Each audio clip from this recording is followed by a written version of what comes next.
Okay. Awesome. Well, thank you all again, as always, for being here this afternoon. This is my perennial reminder again that we're being recorded. So just make sure your mic's muted. And as we've sort of, I think last time was pretty good with questions, and we've sort of worked out a system of, if there's a natural pause in me talking, or honestly just interrupt me, it's fine. I'll come back to what I was talking about eventually, but feel free to ask questions if you have any. And yeah, so today we are finally into the Middle Ages, right? Not the early Middle Ages. And I sort of have my little tagline here, right? The golden age of monasticism in Western Europe. And I say that really meaning that during this period there was this explosion of monastic orders. We talked in our first class about how there were sort of these proto-monastic communities in the desert, and some of the first sort of attempts at having groups of people living in this monastic lifestyle that started to coalesce around certain figures, Anthony of Egypt and Augustine and those sorts of people. And by the time that we get now here, we've moved roughly 700, 800, 900, 1,000 years later, and there are monastic communities, small and large, in every corner of Europe. Every small town, every little rural province or region has some monastic house in it. So we're going to be talking about all of that today. But we're also going to be talking about habits, right? And one of the things that kind of comes out of this period is sort of not only the explosion of all these monastic orders, but also, each one has their own distinctive garb and their own, way of, I guess, identifying themselves. So I want to, I guess, open it up to the room here and ask a question to begin. So what is a habit? Right? We've talked a little bit about this already, so it's, maybe a little bit of a, sort of gimme question. But anybody want to take this one? Well, I grew up with nuns and habits, but I just realized, is your habit a habit? In other words, is it a habit to wear a habit? I'm done. It's a good question, though, and I think that the answer is yes, right? And we'll kind of talk about that a little bit later, but it is something that well, I guess backing it up just a second and talking about Anam Fellowship for just a minute here, we aren't required to wear our habits save for certain like if you're attending a profession of vows service, right? You're supposed to be in habit for that, or for our chapter meeting, you're supposed to be in habit. But beyond that, it's really a choice that you make. But it's one that I think, as Marianne sort of alluded to, right? It has to be habitual, right? It has to be something that you, routinely do, as a matter of, identifying yourself as a member of Anam Fellowship. We all have our little, I'm actually not wearing mine today, but we all have, necklaces that have either a cross or a triquetra on them. And that is one sort of, symbol of, the fact that we're members of this religious community. But, anyone can wear a cross necklace, right? What is it about the habit that, makes somebody stand out, right? And especially in our modern world, right? People don't dress like that. So, I've kind of already alluded to this, but the way that I define it, right, the concept of a habit is, at least in practice, it's a distinctive set of clothing worn by members of a particular religious order.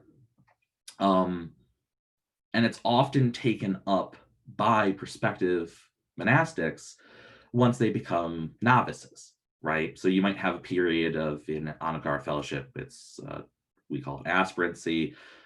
Some religious orders use the term postulant, but essentially, once you've kind of gotten accustomed to the community, have been around them, maybe lived with them for a little while, you begin your next step as a novice, and are often at that point in time clothed in the habit of the order.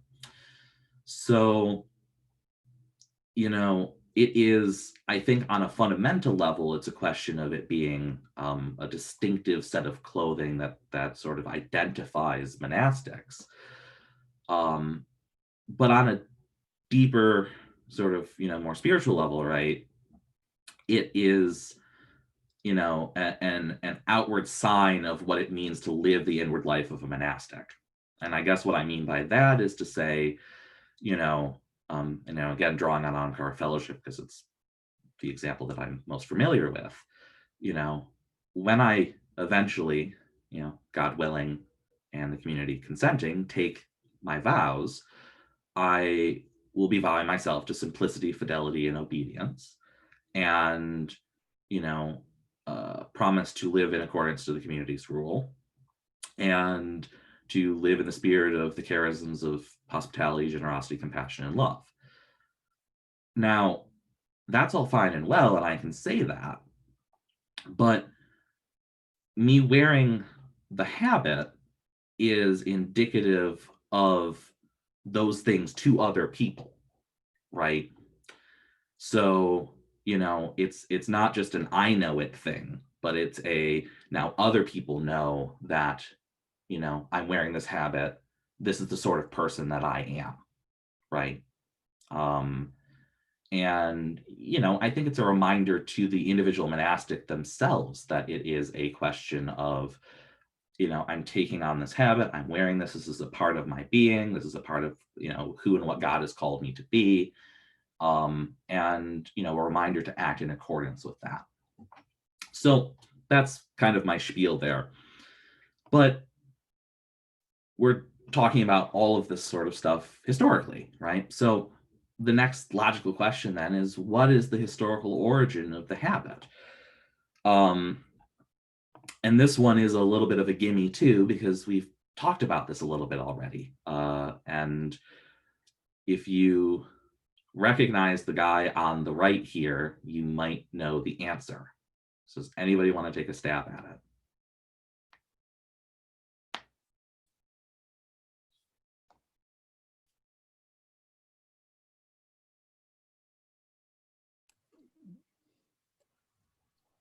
Andy? Benedict? No, good guess. Think earlier. Not Augustine. That's too early. Nope. So the picture is Anthony. Remember Anthony of Egypt, Anthony the Great. And remember how we talked about sort of the early figures, Anthony and also Pachomius, right? As going out into the desert and, wearing this very simple garb that's basically just a tunic, like a sheepskin or a woolen cloak with a hood. So Pachomius, as I was sort of saying a few of those items, right? Pachomius really is the first person who actually prescribes a specific direction as to what the habit should look like. So he describes it as a sleeveless linen tunic with a cincture, so a belt, a tan goat or sheepskin cloak, and a small cape and a hood, which has a badge on it that represents the monastery. And for the most part, that's basically how monastics still dressed in the Coptic tradition. That has been preserved up until the modern day.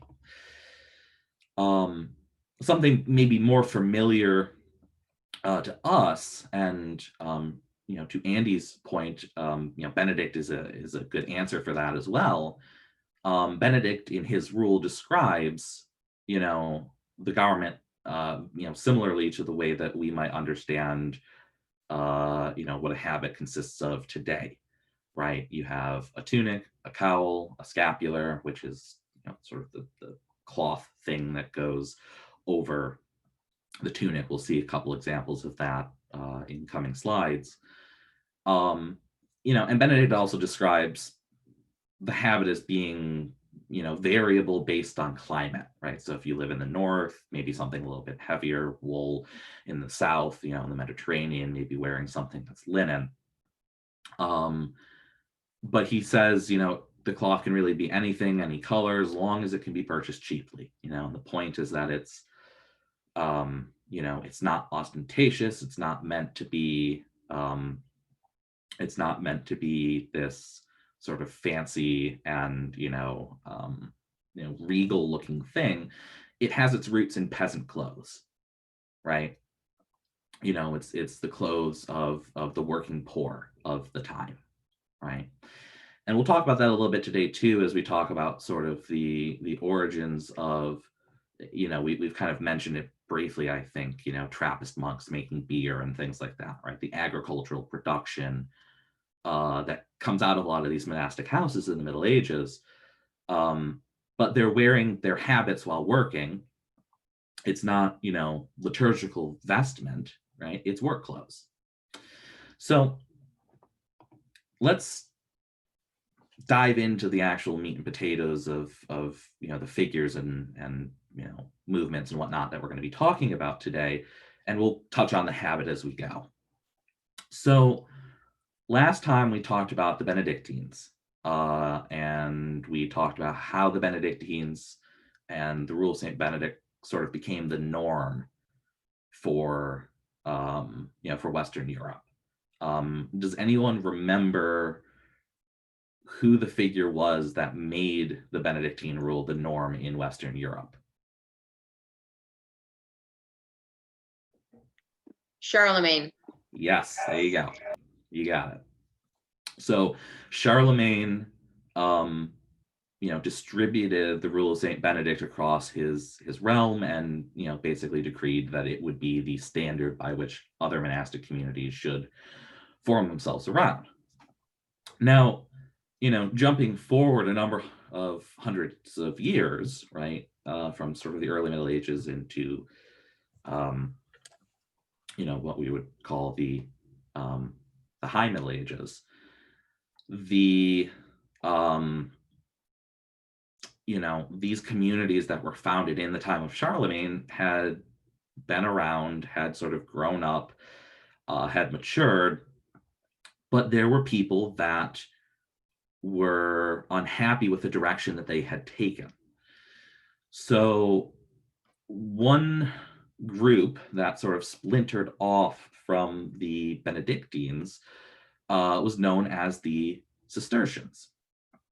And they were also known as the Bernardines, or the white monks, after the color of their white choir robe. So we see on the left, the top picture is modern day Cistercians. They have the white choir robe with the black scapular. That is a scapular, the thing that they're wearing over the robe underneath. So why are the Cistercians important? Where did they come from? So as I said, they were founded as a breakaway movement from the Benedictines by an individual known as Norbert of Xanten. My French is terrible, so I'm probably going to butcher a lot of these names because we're going to be talking about a lot of French people today.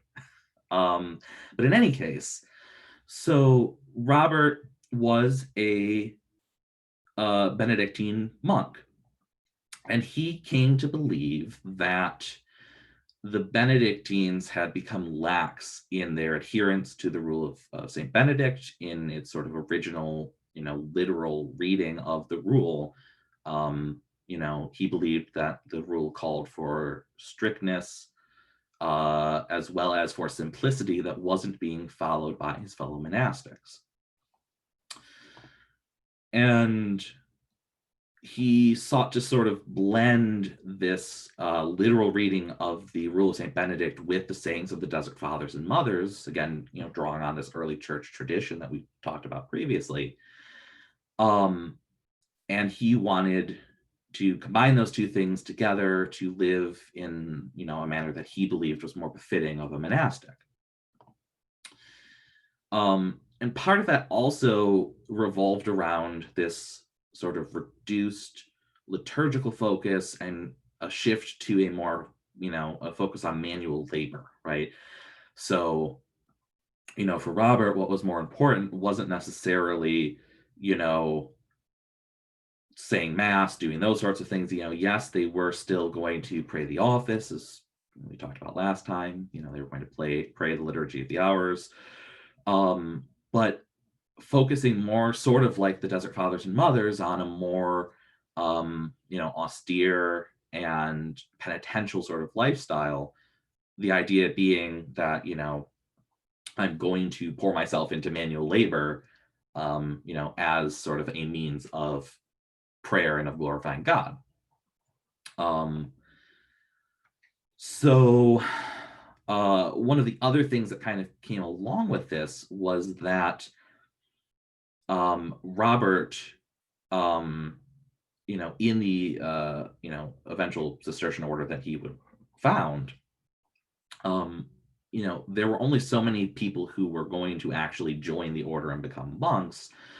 But in order to produce the agricultural production that they wanted to, they allowed lay members, lay people, they called them conversi, right, lay brothers, to join the order, as laity, and to work in the fields with the choir monks, right? And so there was, there wasn't sort of this disparity between, the laity are down here and the monks are up here.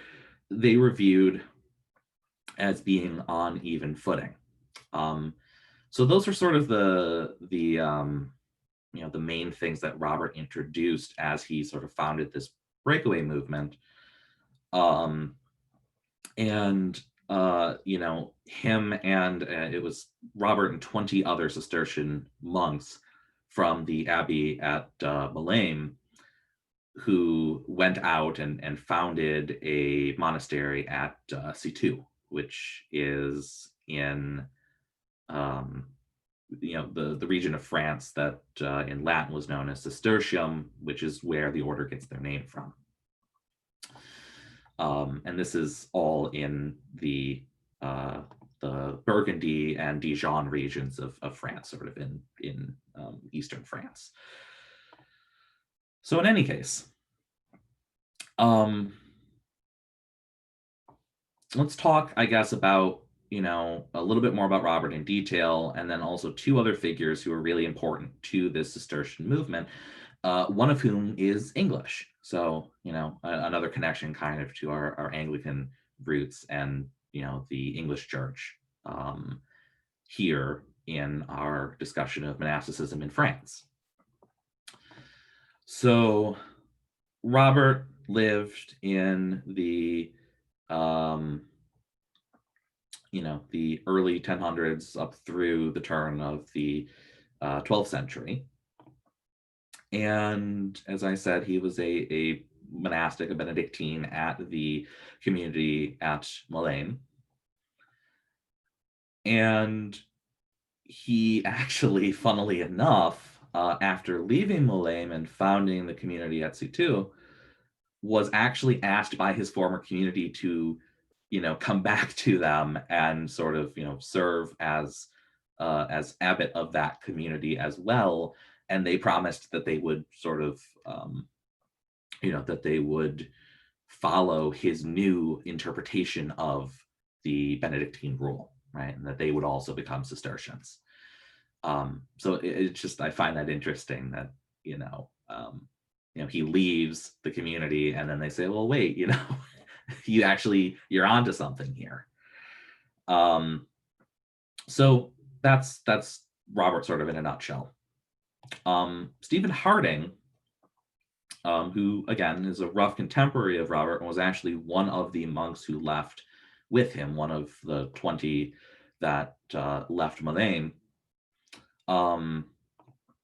was originally from the Sherborne Abbey in Dorset in England. He kind of bounced around for a while and eventually became a traveling scholar, and would then go on to serve actually as the third abbot of C2, and following in sort of the the model of Robert, Stephen Harding was committed to returning the order, or returning sort of monasticism to simplicity, right? And in his writings, and in just sort of these this sort of early formative period within the burgeoning Cistercian community, that Robert and Stephen really were the two who instilled that in Cistercian thought, and it sort of preserves to today. The last figure is Bernard of Clairvaux, who, even though he's a rough contemporary of the other two, he was actually a second generation Cistercian. So, he was not one of those original individuals who left the Benedictine monastery at Milan and became, founded the order, but he joined later in life. And he would go on to become the abbot of the Abbey at Clairvaux, which was and still is to today one of the major centers of Cistercian monasticism. And he had a very prolific writing career. Similarly to Harding and Robert, he would sort of go on to shape the tenor of Cistercian thought over the order's remaining history. And Bernard's focus in his writing, especially, is on the theme of love. We've talked about this before in when we were talking about Benedict, for instance, right? The idea of sort of divine love as a as a model for monastic living, right? The idea of agape as being important. And so figures like Bernard are drawing on that previous monastic tradition, and focusing on sort of the combined ideas of love and an austere lifestyle, as he says, to reestablish divine order in human affairs. That's sort of the way that Bernard viewed the importance of those things. And similarly to Benedict, to these other figures that sort of talked in these ways, and were very persuasive in the way that they expressed the ideals of their monastic orders, Bernard drew hundreds of new members to the Cistercians, growing the order. And by the time that we get to the end of the 12th century, right? So, shortly after Bernard's death, there were over 500 Cistercian communities across Europe, right? So we grow from, within one century's time, we grow from one breakaway community founded at C2 to 500 communities all across Europe. One interesting thing about those communities is that they actually weren't all, I guess, what's the word that I'm looking for here? They weren't really a unified body until, after the 12th century. I'm sort of presenting this just for brevity's sake as here are the Cistercians, they were founded, and it's sort of a clear line. But the reality is that a lot of these breakaway communities are sort of all in the same spirit, right? You might have some other people elsewhere who hear about Robert of Milan or Bernard or whoever, or Stephen Harding, and might say, oh, well, they're onto something. let's try doing something similar, right? And so there's sort of this, I guess, sense of, these various independent communities around Europe that do eventually sort of all recognize they come from the same, um, the same, I guess, impulse of breaking away from the Benedictines, and do eventually coalesce into a codified official, officially recognized order later on. So moving on from the Cistercians, and I don't see Roger here today, but this is what he had been talking about last week when he asked about the canons, right? And I said, well, we're going to actually talk about it in our next class because the canons are really important within the context of medieval monastic history. So does anybody want to take a stab at this, right? What is a canon regular?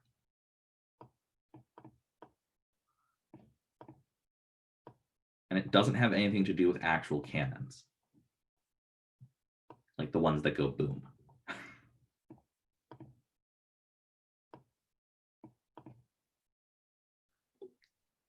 Is this perhaps a regular rule as opposed to one that's kind of a breakaway rule that's not acceptable, perhaps? Well, so you're close in thinking about it in the context of a rule, right? I'm really glad that you brought that up because that's sort of at the heart of it. So is it okay? So we've been talking about monks, right? Mm-hmm. And were they all priests or not? There you go. So the distinction as to, right, you can join a monastic community and not be ordained, right? You can be a monk, but not a priest. You can be a priest, but not a monk. So the canons regular sort of stand in between those two things, right? It's somewhere between a non-ordained monastic and what we would call secular clergy, that is a clergy person who does not live as a monastic.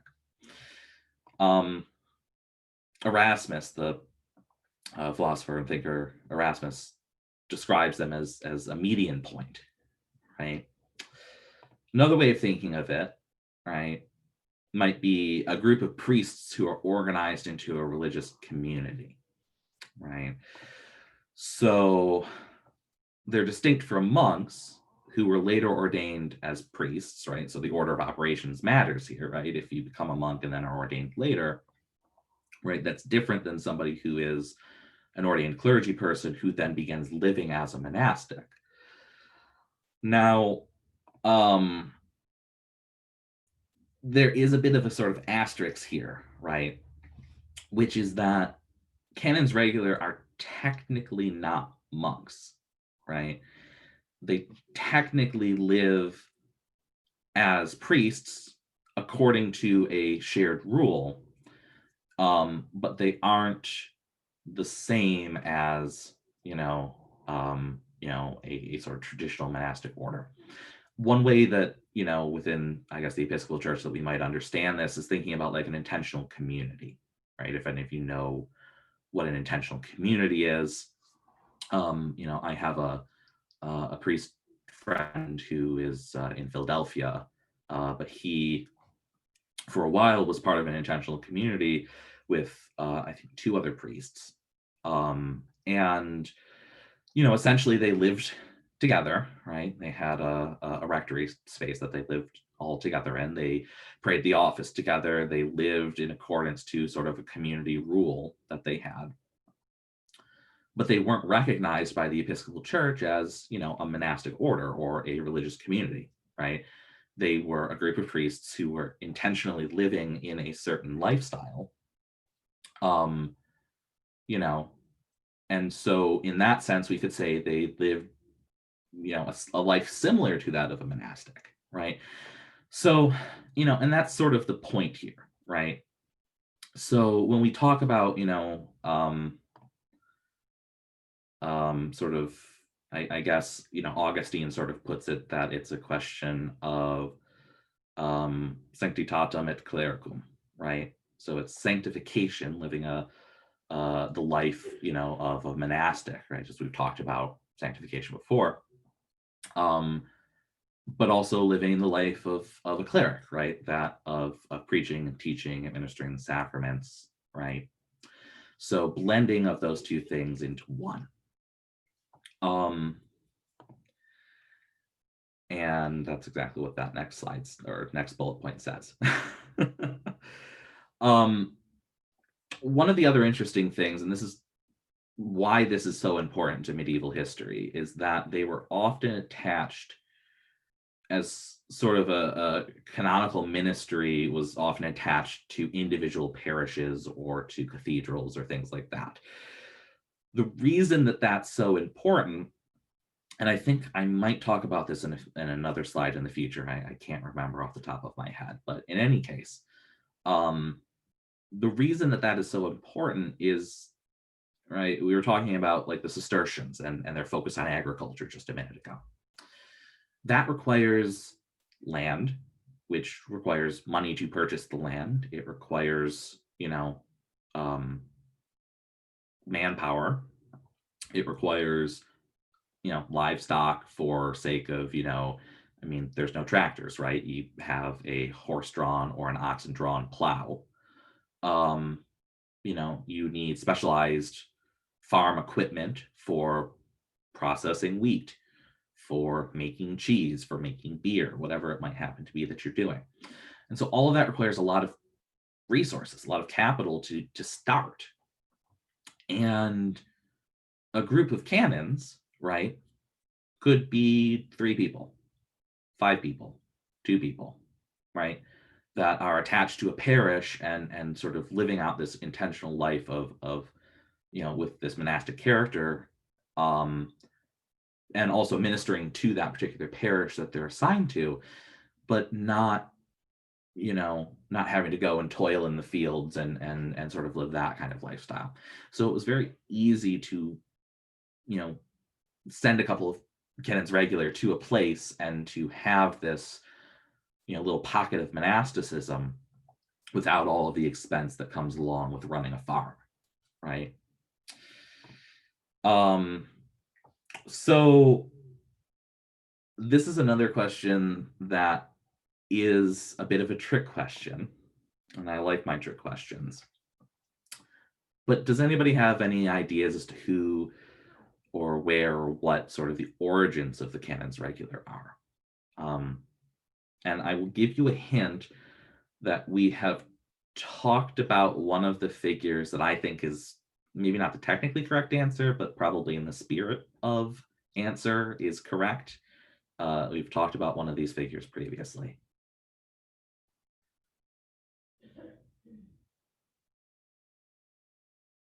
And I guess my second hint will be think of what figure we have talked about who was a priest and later a bishop who lived together with other priests in an intentionally monastic way. Was it Augustine? Yes. Saint Augustine of Hippo, bishop, and as we talked about, his family home and later the episcopal residence, he converted into basically a monastery, right? So that he and his fellow ordained, priests and that they could live together and practice, living in a monastic life according to a rule, right? So I think Augustine is probably the answer that for me sort of embodies the spirit of it. The technical answer is it was adopted by the First Lateran Council in 1059 as a canonical thing within the context of the church and officially recognized at that point in history, right? The fascinating thing about that as well is that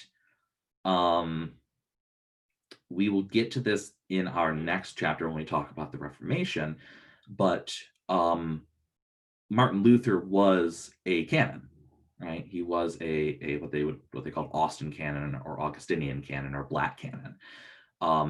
Black canon because of the color of their habit.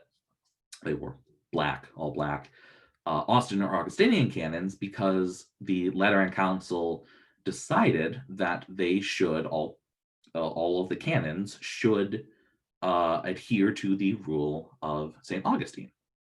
And so that kind of brings it back full circle to, right, the, Augustine is, even if it wasn't, canonically recognized in his time, being one of the first people as a priest and later bishop to say, let's live in a monastic character as ordained people, right? So we see here on the right this lovely stock photo of a somebody wearing the habit of an Austin canon. And we'll talk about the picture on the left in just a second.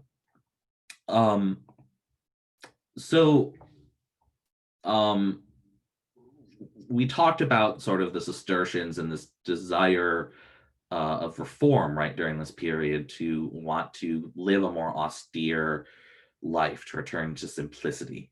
And as we just talked about, right, the canons were a really good way of accomplishing that, because they didn't require all of the property and the land for running a monastery. And so you could have 2 or 3 canons attached to a parish who could live a simple life without having to worry about all of the things that are required to run an abbey, right? One of the other things that helped them in accomplishing this was the fact that they were decentralized in sort of the same respect as we were, just talking about, right? They were canonically recognized by the church as a whole, but it wasn't, at least at first, there wasn't a broader organizational structure to the canons, right? That wouldn't happen until the Fourth Lateran Council in 1215. So you have basically 200 years of just sort of these decentralized groups of ordained people living together. And again, as we talked about, right, small houses attached to a parish. One of the other things that helped them to sort of grow and to be recognized to the extent that they were, was that they, and I suppose also to continue to exist, because you still need financial support, even 2 or 3 individuals living together at a parish, was that at least within England, they had the support of the royalty. So Henry I and his wife Matilda were big supporters of the Augustinian canons, and his wife Matilda founded the one on the left here, this is not the original church building, but this is a 19th century sketch of it. The parish was actually destroyed during the Blitz in World War II, but Queen Matilda founded a canon house at Holy Trinity Aldgate in the London area. So they had royal support, could operate relatively cheaply, decentralized. All of those things contributed to this, to the canons both sort of exploding across Europe, as well as just sort of their ability to live in this more austere lifestyle. So we're going to move on from the canons, and we're going to talk about the premenstrutentions. And I'm going to have to say that slow every time because it is a mouthful. We're going to, we're kind of still in the vein of talking about these sort of breakaway reform groups, right? So who is Norbert of Xanten, right? You look at the time period here, again, a rough contemporary of Robert of Molène and the Cistercians. So Norbert was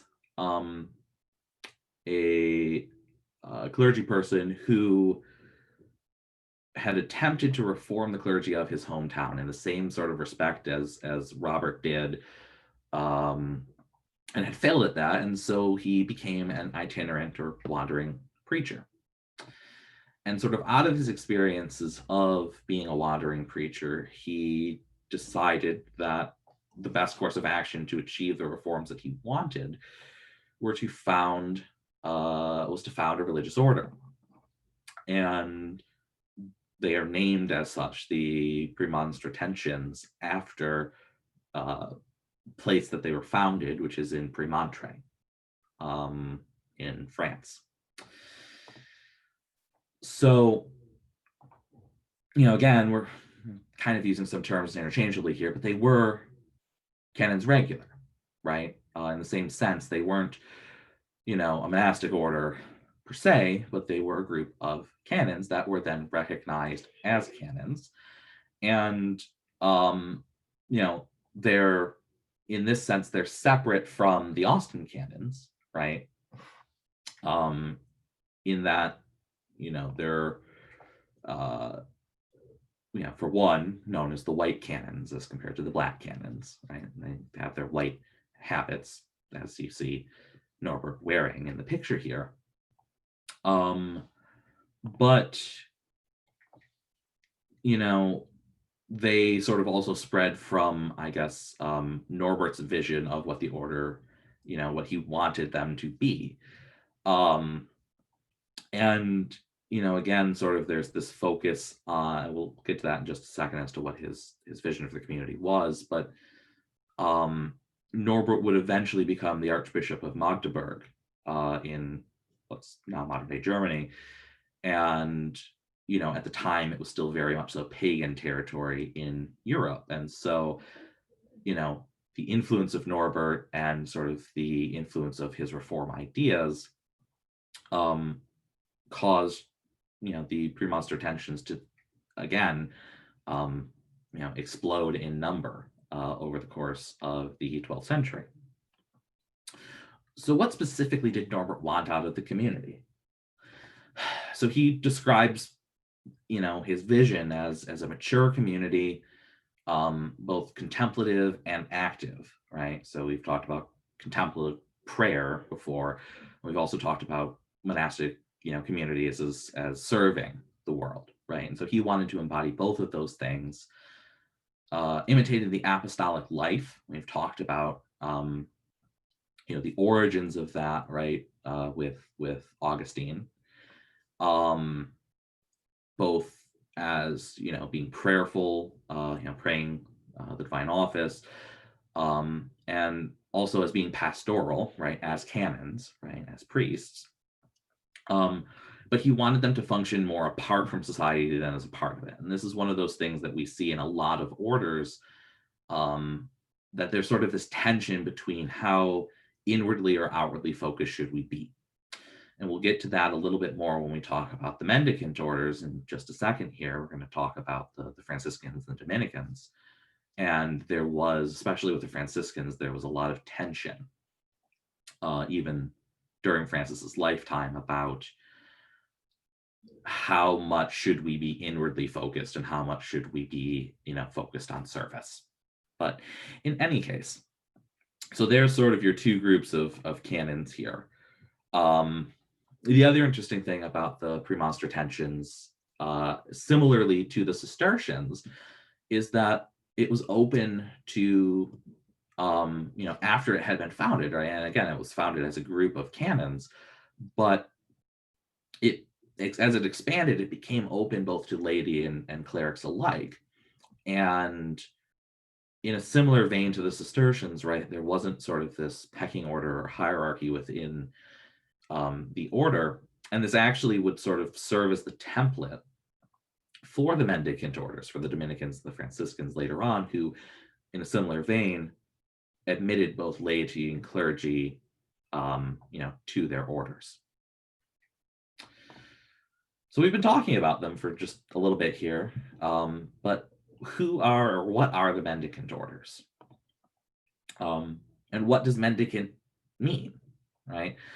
So mendicant implies or is defined as given to begging or to live the life of a beggar. And so again, sort of in this sense of the vita apostolica, the apostolic life, right? The idea of, in the vein of the way that the apostles went and evangelized, right? And, went with no possessions, preached the gospel. The mendicant orders sort of held that up as the, sort of the pinnacle to which, in their minds, monasticism should, strive towards. So there's a focus on voluntary poverty. There's a focus on itinerant preaching.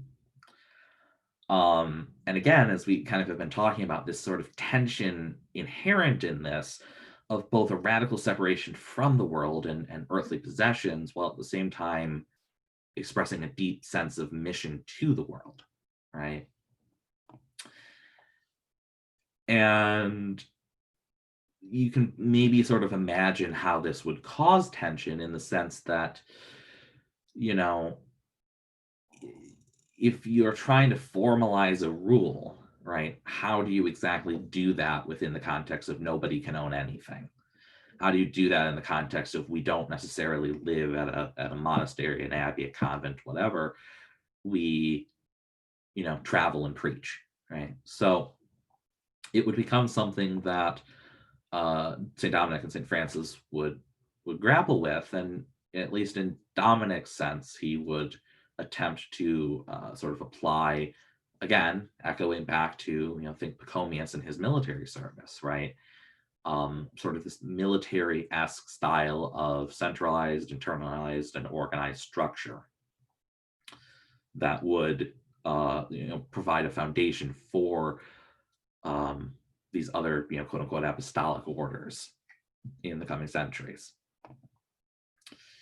So, talking about Francis and the Franciscans, Francis lived, and we're kind of looking here that we're talking about a century after the Premonstratensians and the Cistercians.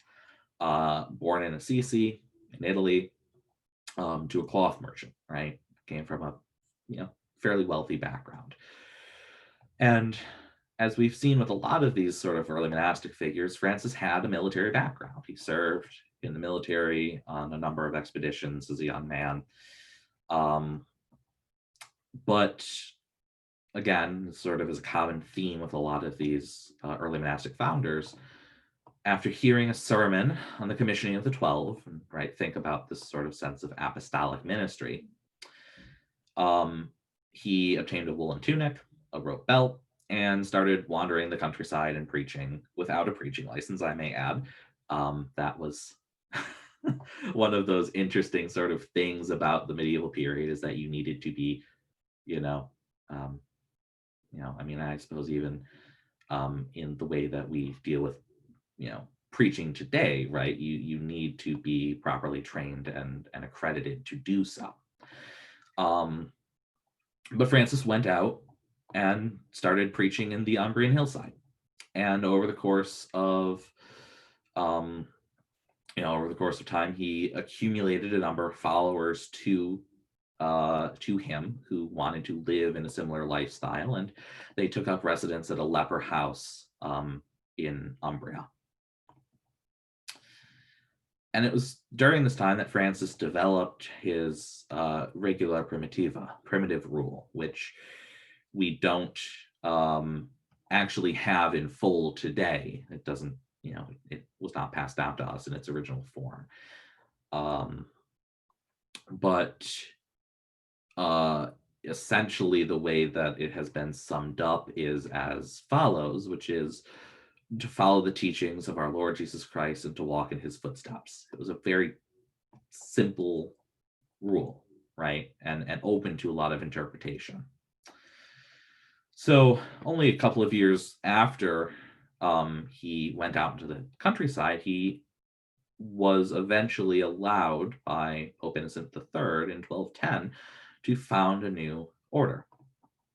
And as I said, we've been kind of talking about, right, there were a number of conflicts even within his lifetime that, that sort of shaped the order as it grew exponentially during Francis's lifetime and then shortly after. So, again, we have this tension between the contemplative life, those who wanted to simply live in absolute poverty, sort of like the Eremitic monastics of the Desert Fathers and Mothers, and those who felt that there was a deep mission that the order had to the world, particularly in itinerant preaching. And even during Francis's lifetime, the order became very involved in preaching in the Middle East and along the Silk Road into China. And we'll talk about that a little bit next time as we start to talk about the Reformation, the Counter-Reformation, and sort of the spread of monasticism globally in the Age of Discovery. So I think it would be remiss if we were talking about the Franciscans to not also talk about the poor Clares and Clare of Assisi. Because I think she is equally as important as Francis in sort of the spread of the order and of sort of this Franciscan lifestyle. So she, came from really an even higher social status than Francis did as the daughter of a count. But hearing Francis preach a Lenten sermon asked him how she could live in the manner of the gospel. And Francis told her, okay, well, if you want to do that, leave your family, leave your possessions. And he set her up first because there wasn't really a convent there weren't, there weren't poor Clares at that point in time. So he sent her to a Benedictine monastery or a Benedictine nunnery. And soon after, other women, including Clare's sister, would come to join her there. And she sort of became the de facto and then actually, de jure leader, eventually became the abbess of what would be originally known as the Poor Ladies of San Damiano, also known as the Poor Clares or the Second Order of St. Francis. And Second Order, if you hear that term, refers to a group of cloistered nuns who are attached to a Mendicant Order. So you might hear Second Order Franciscans, Second Order Dominicans, so on and so forth, right? So, as I said, right, they didn't live a mendicant lifestyle, but they lived a cloistered lifestyle within the confines of a monastery or a nunnery. And Clare was elected as abbess of their first community. One of the interesting things about Clare is that she is the first woman to write a monastic rule, or at least one that we still have today or know of, right? It's quite honestly plausible that some of the Desert Mothers wrote rules, but we don't have them in as extant documents today, like we do, for instance, with Pachomius. And similar to Francis, right? There was this tension that Clare and the Second Order Franciscans had. In this case, though, it was actually coming from the papacy, and the Pope and sort of other, institutional forces within the church wanted to impose a more Benedictine character on the order, right? Again, remembering that the Benedictine way of monasticism is sort of the norm across Europe at this time. And so Clare kind of tried to balance that, right, between, on one hand, keeping the Franciscan character of the order, while at the same time also following the general structure of Benedictine rule. So that's Clare. And now we're going to sort of wrap up here by talking about the other major mendicant order, and that being the Dominicans. So Saint Dominic, again, rough contemporary of Francis and Clare, but from Spain, right, or what was at the time Castile. He, as a youth and young adult, studied theology, right? So unlike Francis, he actually had a background in this, sort of religious and monastic tradition. He studied theology and became a canon at the Cathedral at Osma. He was, during his lifetime, known as a man of, detachment, intense prayer, deep concern for others. And those all would sort of influence his the way that he shaped the Dominican order. He actually accompanied as canon his bishop on a missionary effort to North Germany, or maybe Denmark. The writing's sort of unclear as to where they went. But on the way, they passed a group of Cistercians who were on a papal mission preaching against heresy in sort of North Germany, the Cathars and the Waldensians. And the Cistercians, they got to talking with them, and they said, well, we really kind of have failed at what we were sent here to do. And Dominic and his group asked, well, why did you fail? And they found out, right, that the Cistercians had sort of been going around with this royal pomp and circumstance, armed guards, riding on horseback, and that was really not well received by the people they were trying to, preach to, right? And so that really was another aspect that that greatly influenced Dominic's views of what what the Dominicans would come to be, and this focus on, again, itinerant preaching, poverty, living sort of a mendicant lifestyle. So, shaped by that experience, right, Dominic had a really intense focus on preaching, particularly preaching against heresy. Again, this mendicant lifestyle, preaching, intense study.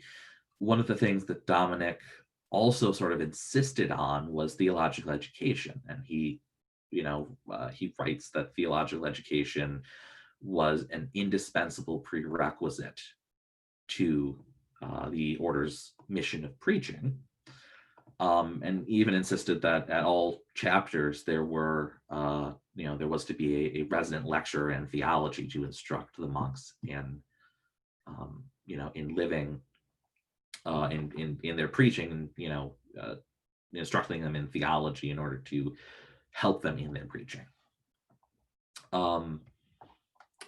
And Dominic also had a real focus on confession and on teaching.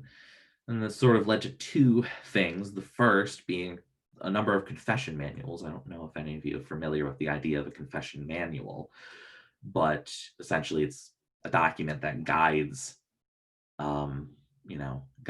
a priest through a confession, and basically an examination of the person giving the confession, and certain things to ask them about. They were fairly common during this period. We'll actually talk about them a little bit more in the New World, as these orders start to spread to the Americas and to Asia.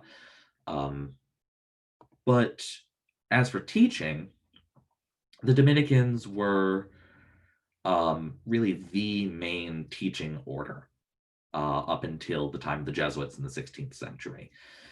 And they were the main monastic presence at Europe's universities, including individuals such as Thomas Aquinas and Alfred the Great. So the last thing I want to talk about, and I hope none of you are afraid of dolls.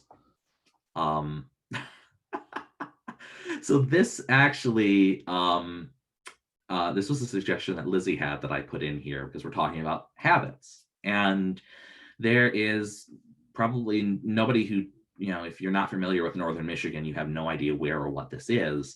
But there is a little place in Indian River, Michigan, which is about a half an hour south of the Straits of Mackinac,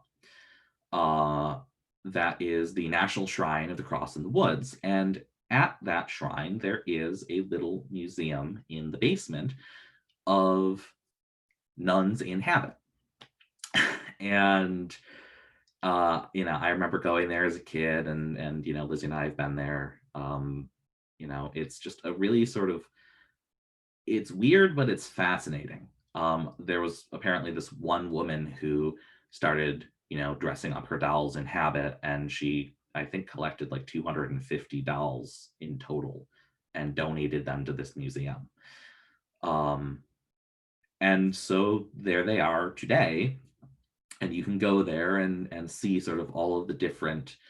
I don't think it's entirely representative of every single monastic, order, of every, group of women, of nuns in the Catholic Church, but it is a lot of them. And you can see sort of all of the different ways that the habit has changed and evolved. And some of the veils looks, there's the one in the bottom right with her crazy, giant hat thing. um, you know, and if you were taught by nuns, in school growing up, you might be able to, you can pick out and point to, and oh yeah, these are the nuns that taught me, right? So it's just sort of an interesting little aside here, I guess, as we're talking about the habit. And finishing on that point, I guess, I'm going to open it up sort of just for discussion here at the end, right?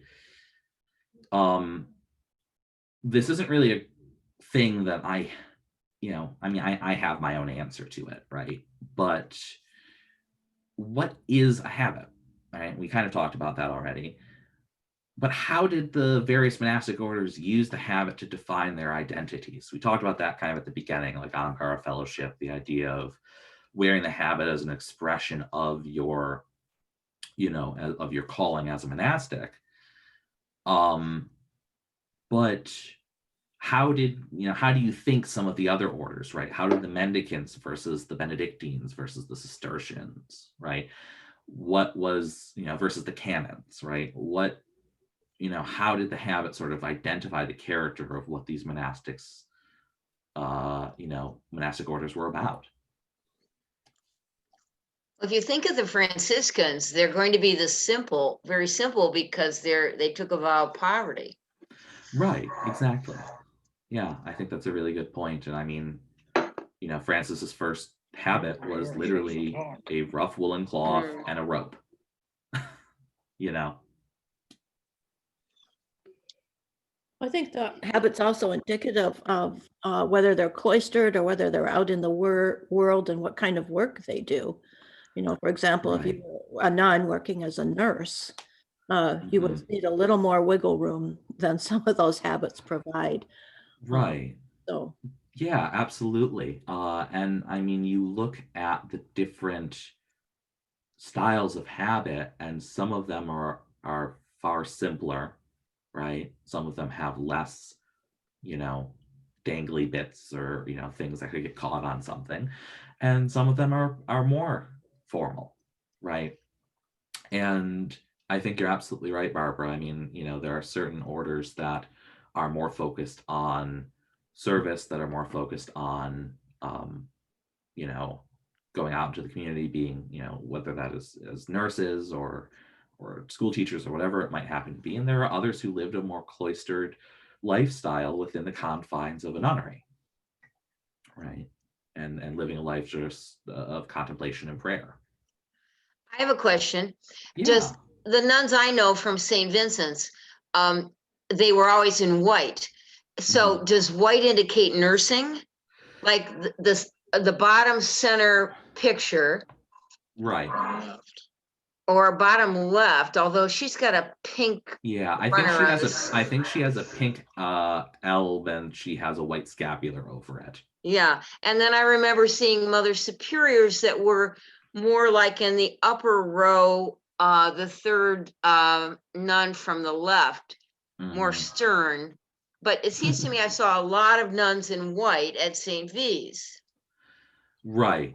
So I think sort of historically there's a couple of reasons for that. So first, white and black in terms of cloth, right, or brown, right, are sort of the three most common colors that you can get fabric in, right? They don't require expensive dyes, they're cheap.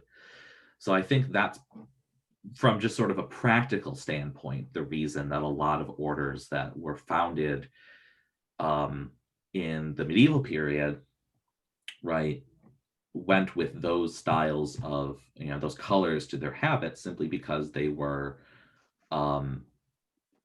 plentiful, right? The second reason, and I know for a fact that this is the case with the Cistercians, I don't know, if all orders, I would assume not, but all orders that, use white as the primary color of their habit, the Cistercians chose white as representative of the Blessed Virgin Mary, right? And purity in that sense. And so, there may be some connotations or connections to the colors that are representative of certain, of either certain patronages or whatever you might have. For instance, I guess on Car Fellowship, right? The habit is green and flax, right? It's sort of like an off white, and that's representative of the, sort of the Celtic heritage and roots of the order, right? That sort of vibrant green Celtic color, right? So I think that's kind of my roundabout answer to your question or observation, but I think it's a good point that, each order has different colors that represent certain things.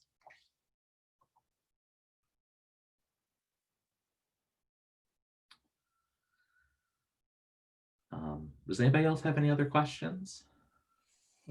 Just a comment, and I can't remember how much, I'm pretty sure I said this last time, that in elementary school, I was taught by Dominican sisters with the center bottom row, the second from the right, or the third from the right. I can't remember if it was dark or white. My sister Emiliana, my music teacher, and sister Richardine was the principal. And then, as I said, Augustinians for high school, and then Franciscans is college. And again, maybe I mentioned this last week, forgive the rave, but tomorrow morning I'm having coffee with the president of a Franciscan college, college where I went. He's coming through Ohio. I think he's a native of Ohio. And we're meeting tomorrow on his travels. He's a layperson. They had a sister as a president, and I think this person is the second layperson. But in general, it's been priests who are head. But a lot of these religious schools have gone to lay people because it's kind of hard to find. Being a college president is a tough business these days, right? And they often want to open the possibility of who it might be. They'll have a religious director. It turns out the present religious director is a classmate of mine from 1970. So, and they'll have priests living there. Right. A lot of it is lay, just there are not as many priests. Right. Yeah. I went to the University of Detroit Mercy for college. So Jesuit school, right, in Detroit. It's and Jesuit, you say? Yes, it's Jesuit. Okay. Yeah. And similar to what you were describing, right? I believe he got hired just a few years before I started there, but their current president is the first lay president in the history of the school. But they also still have Jesuits that live there, right? They have a Jesuit community on the campus. But yeah, so I was going to point out one other thing while we're here on this slide too. In the top right, you see the little labels underneath all of them: postulant, novice, and then professed sister. And I thought that was fascinating, and in terms of what we were talking about, was sort of taking on the habit as a as a novice, right? And just sort of how it, in some orders it's the same, in some orders it changes as you progress. But yeah, I think the other point to note here too, right, is just that you look at the variety, and this isn't even all of the pictures of all of the display cases there, right? So we're talking about, within the context of this class, just a few individual groups that are probably the most influential overall, but there are worldwide hundreds and hundreds and hundreds of monastic communities, each with their own traditions and history and habit. So, in any case, I think that's about it. If anyone does have any other questions, I'm happy to answer them. And if not, thank you all again for being here. And I'm really looking forward to, we're past the halfway point now. 3 out of 5 done. And next week, October 25th, we're going to meet. I'm hoping that we will be there on time because Lizzie and I are going camping that weekend. So we're going to try to make sure that we get home with plenty of time that I can get set up. But I suppose if there are no other questions, I'll see all of you next Sunday.